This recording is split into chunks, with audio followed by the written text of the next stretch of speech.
Do you need patience right now? Well, it looks like a preschool teacher needs some patience. Really?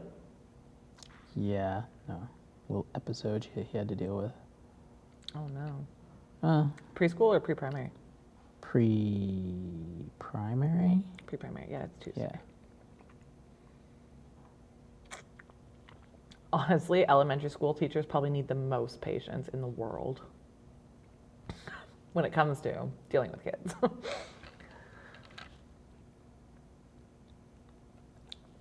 I couldn't imagine having 30 little hooligans running around. At least you get to give them back though, right? To their parents. Okay. Hi, welcome to Enter the Bunker, where we launch you into thriving. Each week we talk about a different virtue that can be used as a building brick to build your own personal bunkers.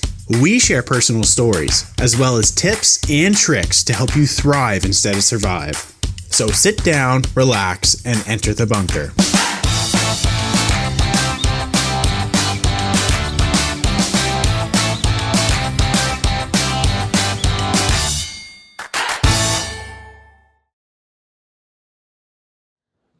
Welcome, everybody. Thank you for joining us. We are here to test your patience and see if we can help you in how to be better with patience. So we're going to go over 4 ways to be the patient person that you never thought you could be. Woohoo. Okay. Let's do it. If you have thought you could be, then this is even better for you because it'll be easier to start doing these 4 things. Fantastic. Fantastic. So we were talking about in the last episode how we all want instant gratification. All the time. So we place an order and we want the order here today. Yep. Although I think realistically, we know that's not, for me, I know that's not expected. Except for when Amazon and their 2-day delivery, and then you order 2-day delivery and then it takes 5 days. That's kind of... frustrating? Yeah. Yes. Or if you're going to the gym, you want instant results. Yes. That's something that I could use. Instant results going to the gym. Not going to get there though. Okay, so the 4 ways are: make yourself wait, stop doing the things that aren't important, be mindful of the things that make you impatient. I think that's a good one. And relax and take deep breaths.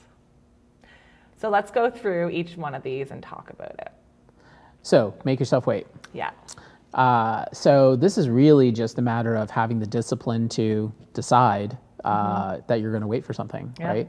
And this is where it really takes maturity to do that, because there's been all kinds of studies that show that if kids actually it takes something that's called emotional intelligence.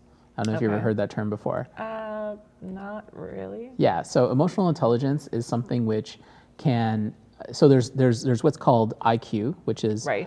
Intelligence quotient Of your brain. Yeah. So and then there's emotional intelligence. So an emotional quotient, right? So EQ and IQ are 2 different things. A lot of people tend to think that if you have a high IQ, it means that you're going to be super smart, and which means you're going to be super successful. But there's more attention being put into something called EQ, which is emotional quotient.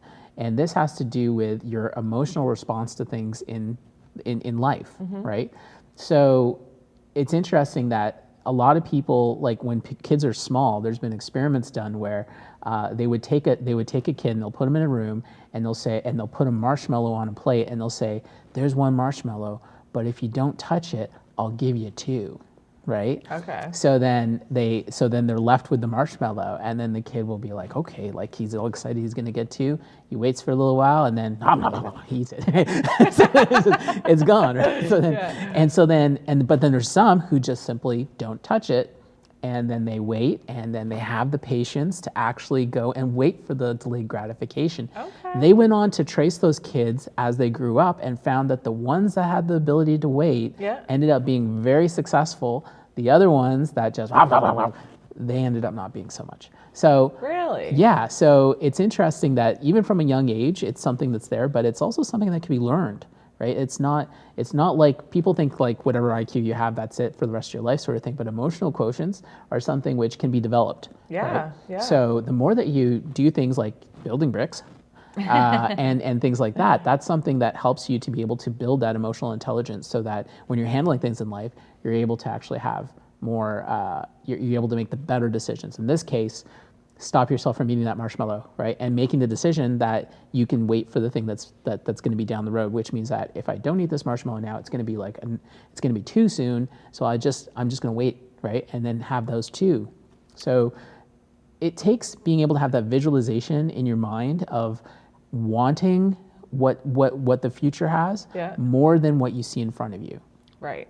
Right. So because you want those 2 marshmallows. Yeah, exactly. I'm going to try this out with my kids. And in addition to that, psychological science has shown that actually this makes us happier when we're able to do this, right? So when we have things in the long term actually come to us, we have so much more joy when that comes to us, right? Just like you were talking about with your house. Yeah, right? exactly. Yeah. So it's just the way it is. So we have to make ourselves wait. Just wait for it. Just like how many times is this? Just wait for it, right? Yeah. So it's difficult for a lot of people because most people today, because of the instant, fast food, everything, and all this kind of stuff, it's just whatever's just right in front of their nose is pretty much as far as their attention goes, right? And if they can't see it, it's not there, then forget it. I just want this now, right? So, and there's even like convenience fees and things like that we'll pay, because we don't want to wait for something. Right. So make yourself wait. Stop paying those convenience fees. Stop going to fast food restaurants all the time. Start cooking, all these things. If you start to actually put waiting, like allowing yourself to wait for things a little bit more, then you actually build a better quality life. So I'm going to give an example here, the Bitcoin. Okay. So if you're invested into Bitcoin and like, for example, say I was like, oh, I need the money. I need to take this money out right now. I need what is that called when you switch your money? Loan? No, switch your money back to fiat. Back to money. Cash out your Bitcoin. There you go. Okay. I don't know. But you know that, or maybe it's a good possibility that it's going to go up. So if you waited, you could have 10 times more than what you had if you did it a month ago. Exactly. Depending on depending on the time in the market. Yeah, exactly. But long term, you end up especially when it comes to things like cryptocurrencies, if you had a long term perspective on that, then it pays off big time. I can't remember where I read this.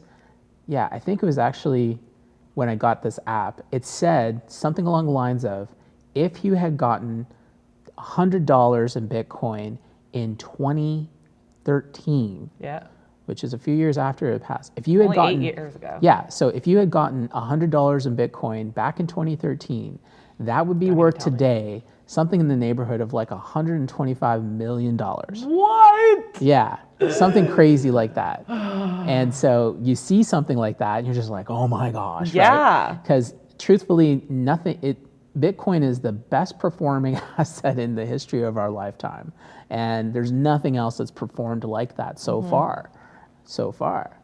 So the truth is that when we see that, it's just like mind blowing because a lot of people can't even fathom something that amazing for waiting, right? Because truthfully, think about if you were in 2013 and you had that $100 of Bitcoin and say you get to 2014 and it's worth 200. Yeah. What do most people do? Cash out. They cash out and they're like, hey, I doubled my money. $100. Yeah, look, I made $100. Yeah. And then they're pumped. Yeah, and they're excited then. And then 6 years down the line, they're just kicking like, themselves. They're just like, I can't I actually believe. have like goosebumps because like that'd be crazy. Yeah. So the truth is that make yourself wait. Yeah. And really like hold on. I mean, this is why they call it hodl, right? Yeah. Hold on. I mean, some people call it hold on for dear life. It was a misspell of hold. Yeah. But you should so just hold on, hodl, and just drive through it, and just like you're gonna feel that frustration and you're gonna like test your patience, but you have to have that long-term perspective and just make yourself wait for it. That's interesting. Yeah. All right. Number 2, stop doing things that aren't important. So I guess like think about your life and really assess what's important in life and what's not. Evaluate your week. Evaluate your life. So by stopping the thing, by stopping doing things that aren't important, Yeah. that helps you to be able to optimize your schedule and what you do in the course of your day. Yeah. So it makes it easier for you to not get so wrapped up in the things that aren't important. And so because of that, that takes away those little frustrations. So remember we talked about the, what was that third kind of frustration we were talking about in the last one? It is daily hassles. Daily hassles, yeah. So, The so daily things.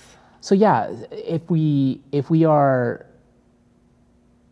have a lot of things in the course of our day that are eating up a lot of our time and things like that, that can test our patience in terms of us getting to where we want to be. Like, so those things that we're waiting for just end up taking longer than we really want to, and then we can even start to push things out, and it gets frustrating.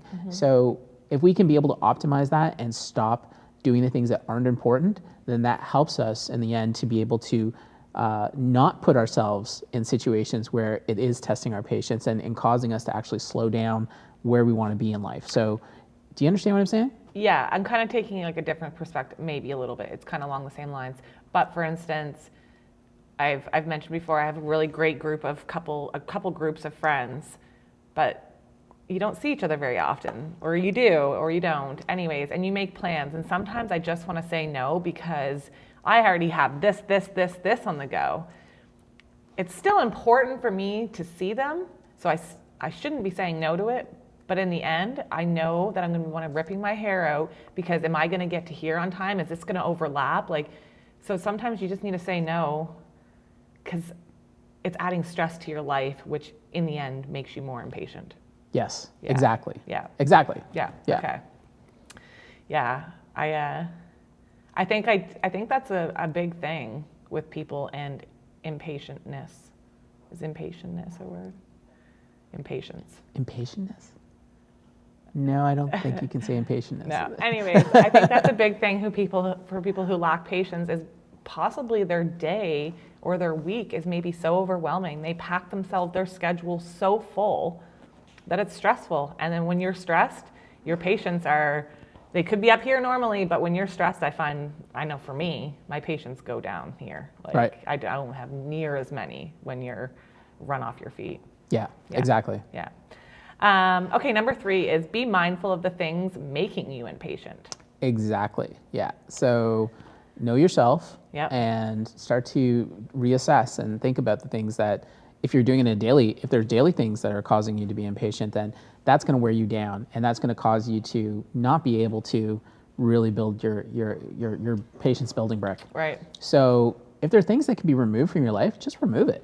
Right? Just like be mindful that, you know what, this is going to cause me to be impatient. So I'm just going to put myself away from that situation and not get involved in that. So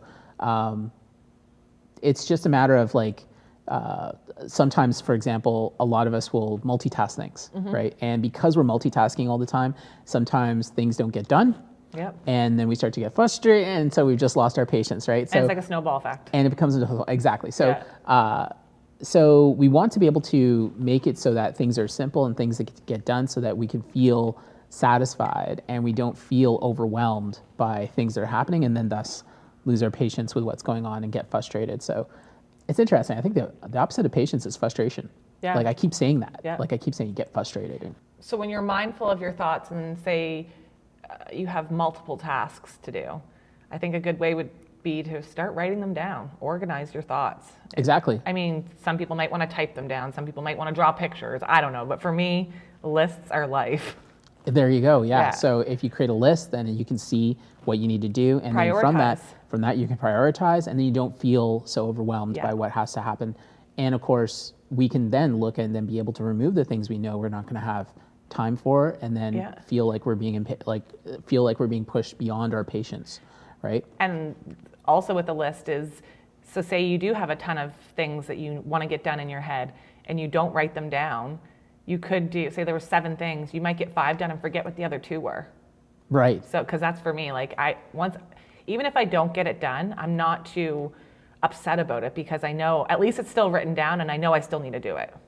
So it's still there and it's not overwhelming in my brain, all of these things, because I can forget it now, but when I come back to it, it's going to be on that list and it's going to remind me. Yeah, so there you go. You're doing something that actually helps you to Yeah. be able to make sure that you're doing things that aren't going to cause you to be impatient. Yeah. So it's good. Exactly. Number 4, relax and take deep breaths. Deep breaths. I'm just thinking of that. Actually, I got that from Angry Birds. Do you remember that? No. You don't remember that? So there was the. So I don't know if I've ever seen that. you haven't seen Angry Birds? No. Oh my Is gosh. it like a good kids movie? Yeah, it's a Okay. kids movie. Actually, it's the first movie that Neo ever I used saw. to play it. You used to play it. Yeah, there was a game that I on The my Angry phone. Birds, yeah, it was a And, game, like, but you they made it a flung the movie. birds and hit the things. Yeah, Yeah. that's it started as a game and an app, right? Okay. And they ended up making a movie out of it. And Alright. so it was actually the first movie I ever took Neo to the theaters. Oh, is it? So it was interesting, but yeah, so what happens is Red, the popular Angry Bird, Okay. he ends up having to go to anger management class, right? So because he's not patient with anything. Yeah. And so Red ends up having to go to anger management, and so there's this teacher, or coach, that is the one that has to oversee everybody in anger management, and she gets to decide when he can be released because he's resolved his anger issues, right?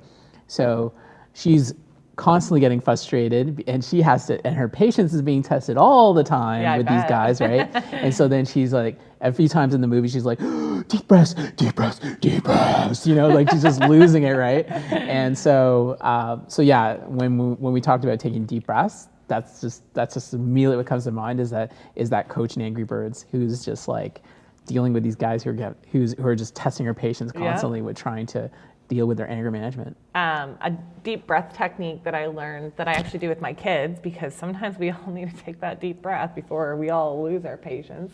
But I call it volcano breathing. And it's fun for the kids because, one, it involves something that they kind of know is a volcano. But you put your hands together and you take your breath in and you put the volcano up. And then the volcano explodes. There you go.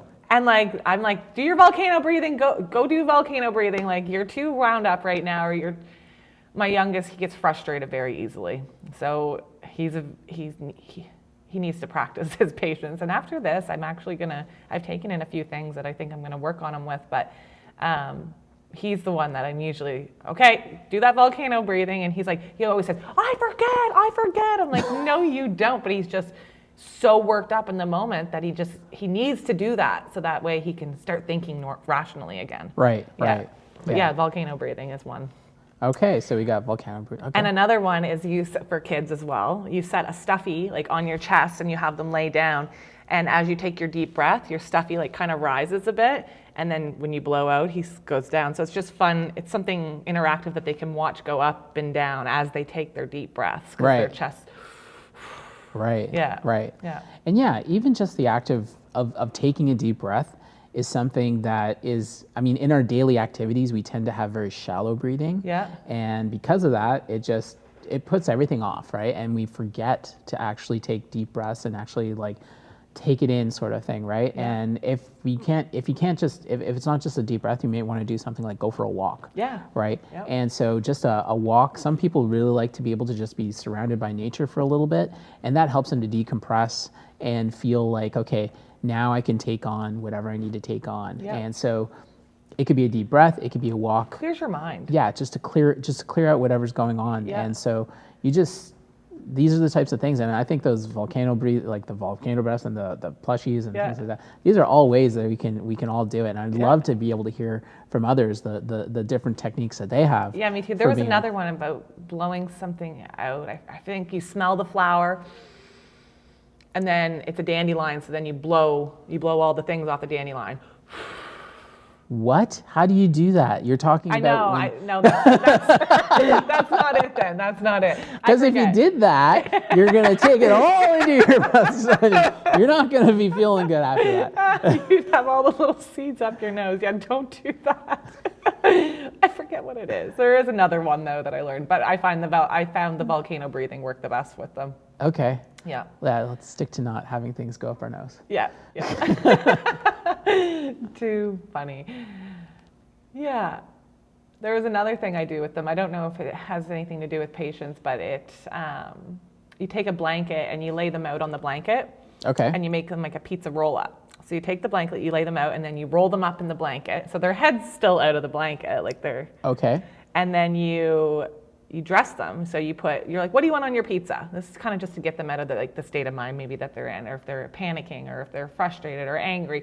So it's like, what do you want on your pizza? You want pepperoni, so then you put pepperoni. You want some cheese, and you kind of tickle them when you put cheese. And then at the end, once they have their pizza roll up all done, you like pretend to eat them. You're like, nom nom nom nom nom. And then anyways, it just kind of, it's fun. It gets them out of like a frustration moment, and it's fun. And then afterwards, you can talk about what was going on or what's on their mind. I don't know. That was just another thing that I do. Okay, Yeah. so we have the pizza roll-up technique. That's good. The volcano breathing one is by far my favorite, though. Okay, Yeah. excellent. Yeah. So those were the 4 ways to practice patience. 4 ways that we can improve on your patience. That's it. And build that building brick so that you can be able to thrive in today's world, because patience certainly is the key to long-term success and to winning with Bitcoin. Whatever you do, patience is certainly very important, and these 4 techniques will help you to build that building brick. So hopefully you can implement those as soon as possible and let us know how it went. Very interested in your stories, because the more that we share these stories of success, the more others can be inspired by your story, and then be able to have more stories to share, and it just grows and grows and grows. Yeah, and let us know your techniques when you share those stories too. Yes. On what you do. Everything from pizza roll-ups to volcanoes to whatever it is that you do. It's certainly some people, like we said, might be inspired by what you're doing. Yeah, for sure. All right, we'll see you next week when we talk about crap. What is it? We're not talking about crap. What's next week again?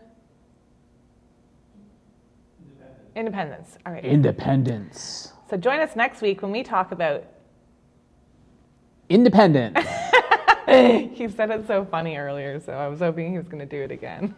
Independence. Why would I? What? No. I don't know why I said it that way. No. Yeah, I don't know either. Anyways. Yeah, okay. We'll talk to you then. See you then. Bye. Thank you for listening to Enter the Bunker. Make sure to follow us on Instagram, where you can share your story and also look at behind the scenes of how we make our podcast. You can watch the video version of this podcast on YouTube by simply searching Enter the Bunker. Tune in next time as we launch into thriving.